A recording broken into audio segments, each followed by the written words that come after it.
ನಮ್ಮ ಕನ್ಸೆನ್ಷಿಯಲ್ ಅಗ್ರಿಮೆಂಟು ಸಭೆ ಆಯಿತು.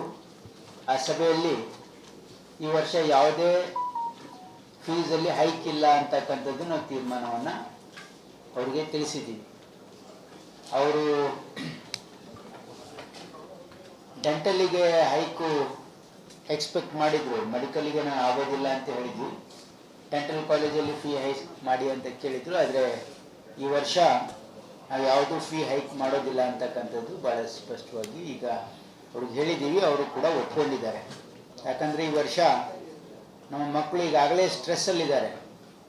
ಈ ನೀಟಿನ ಪೇಪರ್ ಲೀಕ್ ಆಗಿ ಮಕ್ಕಳು ಮೊದಲೇ ಒಂದು ಭಾಳ ದೊಡ್ಡ ಒಂದು ಆತಂಕದಲ್ಲಿದ್ದಾರೆ. ಅಂಥ ಸಂದರ್ಭದಲ್ಲಿ ಮತ್ತೆ ನಾವು ಫೀ ಹೈಕ್ ಮಾಡಿ ಅವರಿಗೆ ಹೊರೆ ಮಾಡಬಾರ್ದು ಅಂತಕ್ಕಂಥ ಒಂದು ಉದ್ದೇಶ. ನಾವು ಕಳೆದ ವರ್ಷವೂ ಫೀಸ್ ಹೈಕ್ ಮಾಡಿರಲಿಲ್ಲ, ಅಲೌ ಮಾಡಿರಲಿಲ್ಲ. ಈ ವರ್ಷವೂ ಫೀಸ್ ಹೈಕು ಇಲ್ಲ ಅಂತಕ್ಕಂಥದ್ದು ಸ್ಪಷ್ಟವಾಗಿ ಹೇಳಿದ್ದೀವಿ. ಮತ್ತು ನಮ್ಮ ರಾಜ್ಯದಲ್ಲಿ ಈಗಾಗಲೇ MBBSಗೆ ನಮ್ಮ ಹತ್ರ 13,945 ಸೀಟು. This including 550? ಅಲ್ಲ, excluding. Including 550? No sir, excluding. ಅಂದರೆ ಈಗ ನಮಗೆ ಇರೋ ಸೀಟು 13,945 ಸೀಟು ನಮ್ಮ ರಾಜ್ಯದಲ್ಲಿವೆ.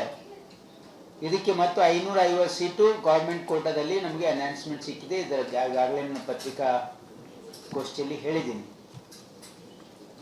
ಮತ್ತು ಕಳೆದ ವರ್ಷ ಏನು ಫೀಸ್ ಇತ್ತು ಅದೇ ಫೀಸ್ ಕಂಟಿನ್ಯೂ ಆಗ್ತದೆ. ಮತ್ತು ನಮ್ಮ PG ಸೀಟಲ್ಲೂ ಕೂಡ